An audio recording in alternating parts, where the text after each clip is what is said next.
कयामत से ठीक पहले इस धरती पर एक ऐसी भयानक फितना आने वाली है जिसका नाम सुनते ही इंसान के रोंगटे खड़े हो जाते हैं। यह है हजारों साल से कैद एक खौफनाक कौम की कहानी, याजूज और माजूज की दास्तान। याजूज और माजूज हजरत नूह अलैहिस्सलाम की औलाद से हैं। वे हमारी तरह इंसान हैं, लेकिन उनका स्वभाव, चाल चलन और शक्ल सूरत आम इंसानों जैसी नहीं होगी। हदीसों में आता है कि वे ठिगने होंगे, उनके चेहरे चपटे होंगे, नाक छोटी और आंखें बहुत छोटी होंगी। उनकी तादाद इतनी ज्यादा होगी कि इंसान का तसव्वुर भी जवाब दे देगा। जब वे किसी नदी के पास से गुजरेंगे तो उसका सारा पानी पीकर खत्म कर देंगे। वे इतनी बड़ी और भयानक कौम होंगे कि एक नदी का पानी भी मिनटों में सूखा देंगे और उसे रेगिस्तान में बदल देंगे। उनकी सबसे बड़ी पहचान होगी उनकी बेहद दरिंदगी और बेरहमी। जहां भी जाएंगे वहां जिंदा चीज का नामो निशान नहीं छोड़ेंगे।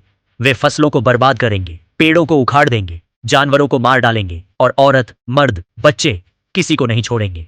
सदियों पहले अल्लाह के नेक बंदे जुल्करनैन अलैहिस्सलाम ने दो पहाड़ों के बीच लोहे और तांबे को पिघलाकर एक मजबूत दीवार बना दी थी ताकि लोग याजूज और माजूज के जुल्म से महफूज रह सकें। उस दिन से अब तक वे उसी दीवार के पीछे कैद हैं। हजारों सालों से हर सुबह वे उस दीवार को तोड़ने की कोशिश करते हैं। दिन के आखिर में जब दीवार लगभग टूटने लगती है तो उनका सरदार कहता है, आज के लिए बस करो, कल आकर इसे पूरा करेंगे। मगर अल्लाह की मशीयत से जब वे अगले दिन लौटते हैं तो पाते हैं कि दीवार फिर से पहले जैसी मजबूत हो गई है और फिर वे दोबारा वही मेहनत शुरू कर देते हैं।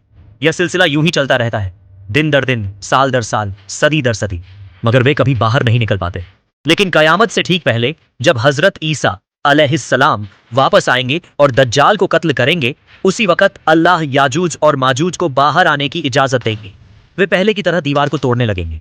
जब वह दीवार आखिरकार टूटने के करीब होगी तो उनके सरदार के जुबान से निकल पड़ेगा, आज के लिए इतना काफी है, इंशाअल्लाह कल इसे पूरा कर लेंगे।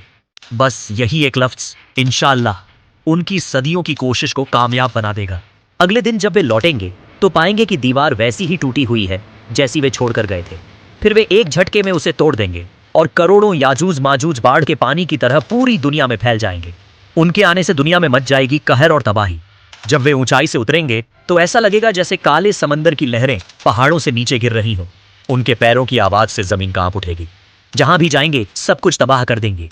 खेत रौंद डालेंगे, बाग उजाड़ देंगे, शहरों को आग लगाकर राख कर देंगे। जब वे तबरिया झील लेक टाइबेरियस के पास से गुजरेंगे तो उसका सारा पानी पी जाएंगे और जब उनकी आखिरी टुकड़ी वहां पहुंचेगी तो कहेगी, शायद कभी यहां पानी हुआ करता था। धरती के लोग डर से पागल हो जाएंगे, अपने घर छोड़कर पहाड़ों और जंगलों में भागेंगे, मगर उनसे बच पाना नामुमकिन होगा। वे जब सबको मार डालेंगे तो घमंड में कहेंगे, हमने तो जमीन के तमाम लोगों को खत्म कर दिया, अब तो हमारे कोई दुश्मन नहीं बचे। चलो अब आसमान के फरिश्तों से लड़ते हैं। और फिर वे आसमान की तरफ अपने तीर चलाएंगे। अल्लाह उनकी इस घमंड को दिखाने के लिए उनके तीरों को खून से लथपथ हालत में वापस लौटा देंगे। यह देखकर वे खुश होकर चिल्लाएंगे, देखो हमने आसमान के फरिश्तों को मार गिराया, अब हम ही इस ब्रह्मांड के मालिक हैं। उनके इस जुल्म से ईमानदार लोग बहुत परेशान हो जाएंगे। हजरत ईसा अलैहिस्सलाम और उनके साथी तूर पहाड़ पर पनाह लेंगे। वहां खाने पीने की इतनी कमी होगी कि एक गाय का सिर 100 सोने के सिक्कों से ज्यादा कीमती लगेगा। भूख से ईमानदार लोग बहुत परेशान हो जाएंगे। ऐसे मुश्किल वक्त में जब कोई रास्ता नहीं बचेगा, हजरत ईसा अलैहिस्सलाम और उनके साथी अल्लाह से दुआ करेंगे। अल्लाह उनकी दुआ कबूल करेगा और याजूज माजूज पर ऐसा अजाब भेजेगा जिसकी इंसान तसव्वुर भी नहीं कर सकता।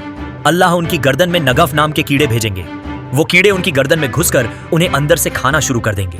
करोड़ों याजूज माजूज जो कुछ पल पहले तक अपने आप को दुनिया का बादशाह समझ रहे थे, वो उन छोटे छोटे कीड़ों से तड़प तड़प कर मर जाएंगे। उनकी लाशों की बदबू से धरती पर सांस लेना मुश्किल हो जाएगा। फिर हजरत ईसा अलैहिस्सलाम दोबारा दुआ करेंगे और अल्लाह विशाल परिंदे भेजेंगे जो याजूज माजूज की लाशों को उठाकर जहां अल्लाह चाहे वहां फेंक आएंगे। इसके बाद अल्लाह एक ऐसी बरकत वाली बारिश बरसाएगा जो पूरी जमीन को धोकर पाक और साफ कर देगी। फिर शुरू होगा एक नया दौर, अल्लाह की रहमत और अमन और सुकून का दौर।